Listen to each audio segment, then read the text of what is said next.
Well, there's a good news from the N. Chinnaswamy Stadium that play is set to resume at 1:50 p.m. IST. We've currently lost about 99 minutes of play.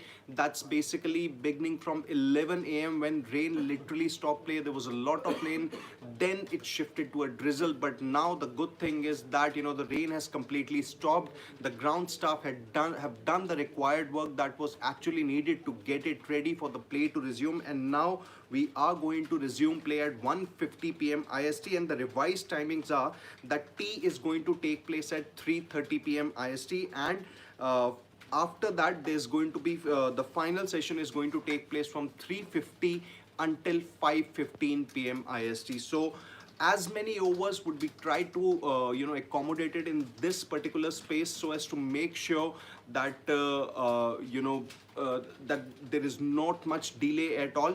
And as far as how things really panned out in the opening session of day 4, well, India, they literally began well with Sarfaraz Khan and Rishabh Pant, who wasn't really able to take the field on day 3 due to after being hit on his knee by a ball on day 2. Well, they have literally taken India's innings to a good position after they've stitched a 100+ partnership. And Sarfaraz Khan, he scored his maiden century. He's currently unbeaten on 125, while Rishabh Pant is unbeaten on 53, and their partnership is currently at around 113 in 22 overs that were bowled in the morning session before rain actually stopped play.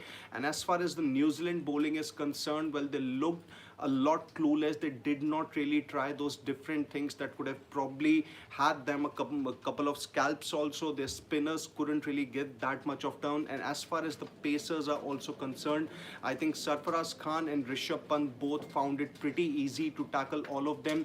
There is an invariable bounce in the pitch. Sometimes some balls are actually keeping low, but it's not really looking that threatening. And India currently just trail by 12 runs with a total of 7 wickets remaining. They still have the likes of KL Rahul, Ravindra Jadeja, R. Ashwin, and even Kuldeep Yadav also, who showed great defense in the first innings, as India, after they could only manage at about 46 in their first innings. But then New Zealand, in their first innings, they made sure that they got past the 400 mark, courtesy the 100 by Rachin Ravindra. But India, now in their second innings, it was Yashasvi Jaiswal who got a 30 odd, then Rohit Sharma got a half century, then Virat Kohli, who did not really do well in the first innings, who got out for a duck. Well, he made a brilliant 70 before falling on the final ball of day 3, and ever since then it's been a complete dominance by India, courtesy Sarfaraz Khan and Rishabh Pant.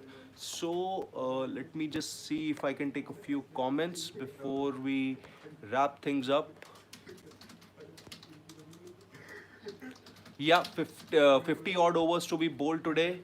And how much would India look to score? Well, India would really want to give New Zealand a target of about 200 and 250, so as to be in a position that they can probably win this test match. Because remember, come the day 4 and 5 in Bengaluru, ball usually tends to stay low and slow. There are cracks which are visible on the pitch, so that's where India would want to take advantage of it, provided they get a good a healthy lead here.